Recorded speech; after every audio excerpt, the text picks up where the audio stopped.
Friends, हमारे channel टेक्नोसाइल study पर आपका स्वागत है। दोस्तों, कंप्यूटर साइंस के रिलेटेड प्रोजेक्ट्स के वीडियो अक्सर हम आपके समक्ष लाते रहते हैं। उनमें आज का हमारा टॉपिक है online e car shop management system project. दोस्तों, आज हम वीडियो में इस प्रोजेक्ट के बारे में पूरा डिटेल में देखेंगे एंड फुल वीडियो हमने कम्प्लीटली बनाया हुआ है, जहाँ पे हमने ASP.NET टेक्नोलॉजीज में एक प्रोजेक्ट कंप्लीट कैसे करना है, कैसे उस प्रोजेक्ट के जो डेमो प्रोजेक्ट्स को डाउनलोड करना है और कैसे उसको हम रन कर सकते हैं, वो पूरी डिटेल में बात करेंगे। तो उसमें सबसे पहले प्रोजेक्ट कंटेंट की अगर हम बात करें तो उसमें सबसे पहले प्रोजेक्ट इंट्रोडक्शन, SDLC यानी कि जो सॉफ्टवेयर डेवलपमेंट लाइफ साइकिल का कौन सा मॉड्यूल हमने यूज़ किया है, यहाँ पे हमने स्पायरल मॉड्यूल यूज़ किया है। सॉफ्टवेयर रिक्वायरमेंट के बारे में अगर बात करें तो उसमें सॉफ्टवेयर रिक्वायरमेंट हमारी जो विजुअल स्टूडियो जो 2022 का कम्युनिटी वर्जन है वो लेटेस्ट होना चाहिए। .NET फ्रेमवर्क जो लेटेस्ट 4.8 है वो, एंड यहाँ पे हमने MVC पैटर्न पे प्रोजेक्ट बनाया हुआ है, तो MVC 5 जो लेटेस्ट है वो हमें इंस्टॉल रखनी है। एंड SQL जो सर्वर है वो local SQL server by default आपको मिल जाएगा। अदरवाइज आप जो MS SQL जो सर्वर है उसे डाउनलोड करके इंस्टॉल कर सकते हैं। उसके बाद हाउ टू डाउनलोड प्रोजेक्ट, यानी कि प्रोजेक्ट को डाउनलोड कैसे करना। तो दोस्तों टू वे, एक तो आप जो www.kashipara.com प्रोजेक्ट्स जो वेबसाइट है वहाँ से भी ये प्रोजेक्ट का सोर्स कोड डाउनलोड कर सकते हैं। एंड जो हमारी जो टेलीग्राम चैनल है टेक्नोसाइल स्टडी, जिसकी लिंक आपको वीडियो के डिस्क्रिप्शन में मिल जाएगी, आप वहाँ से भी प्रोजेक्ट को डाउनलोड कर सकते हैं। उसके बाद हाउ टू रन प्रोजेक्ट, तो कैसे प्रोजेक्ट को रन करना है, तो उसमें हमें सबसे पहले प्रोजेक्ट को डाउनलोड कर लेना है। जैसे ही आप प्रोजेक्ट डाउनलोड करेंगे तो आपके सामने प्रोजेक्ट जिप फॉर्मेट में मिलेगा, तो आपको फर्स्ट ऑफ ऑल उसे एक्सट्रैक्ट कर देना है। एंड विजुअल स्टूडियो में जाके फाइल मेनू में जाके ओपन पे जाके वेबसाइट पे जाके प्रोजेक्ट को सिलेक्ट कर लेना है, तो हमारा प्रोजेक्ट है ओपन हो जाएगा। उसके बाद प्रोजेक्ट कंक्लूजन है, प्रोजेक्ट फीचर है नाट में, तो वो पूरी डिटेल में बात करेंगे, तो आप वीडियो को लास्ट तक देखेगा।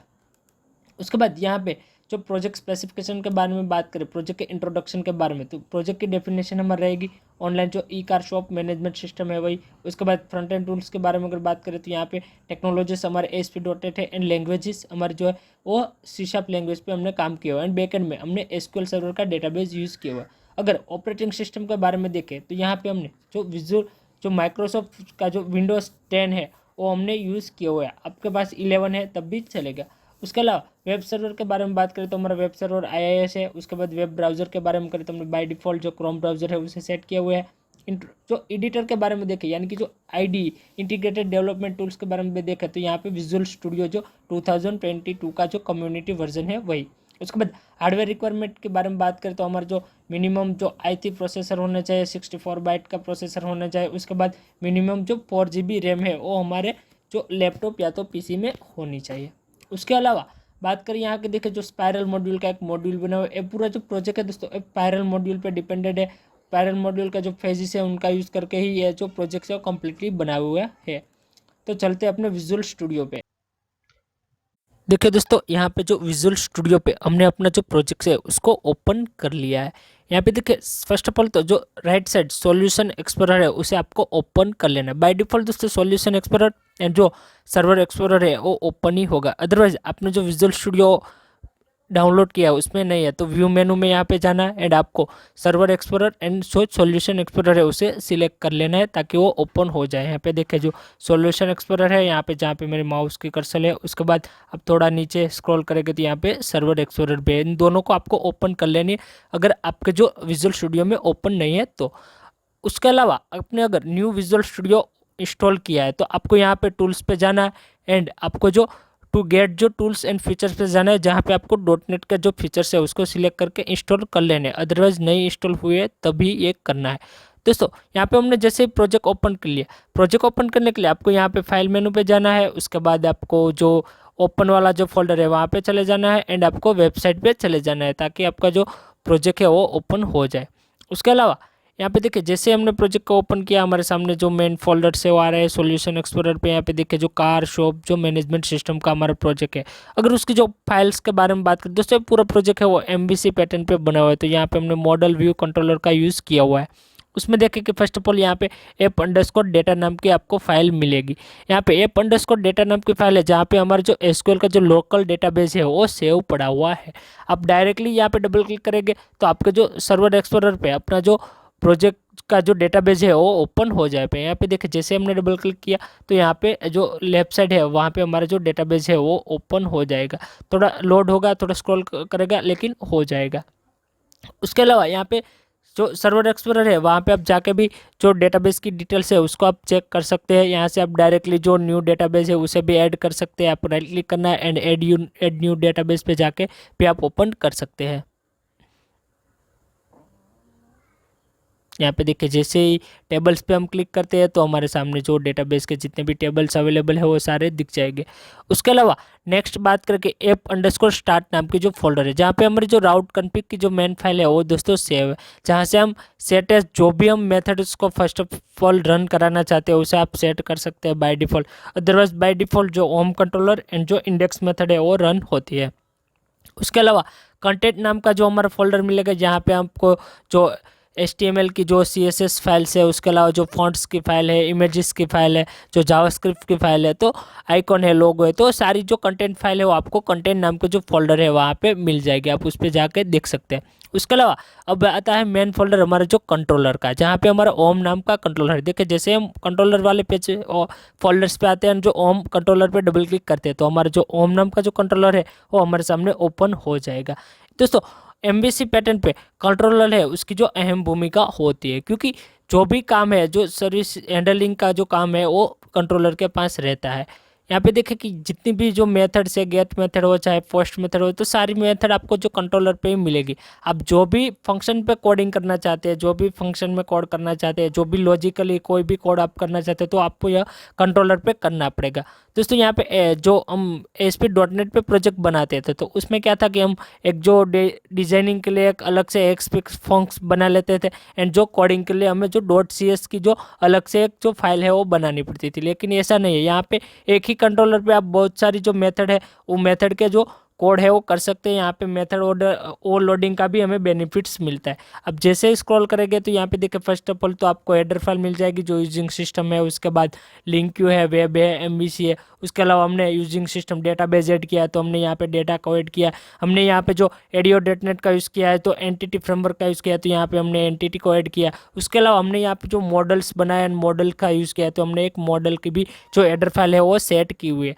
जैसे आप स्क्रॉल करेंगे तो आपको यहाँ पे जो इंडेक्स मेथड है मिलेगी, उसके अलावा जो सर्विसेज की जो मेथड है, उसके अलावा जितनी भी मेथड अवेलेबल है वो सारी मेथड आपको यहाँ पे मिल जाएगी। यहाँ पे देखिए जो फीचर्स है, उसके अलावा यहाँ पे जो न्यू कार है और कोडिंग वाली यहाँ पे देखिए जो ये सारी गेट मेथड थी, लेकिन अब ये यहाँ पे देख सकते हैं पोस्ट मेथड है। यहाँ पे मेथड ओवरलोडिंग का जो बेस्ट यूज़ किया हुआ है, यहाँ पे एक इनसे लॉगिन के लिए एक फंक्शन ही बना लिया है।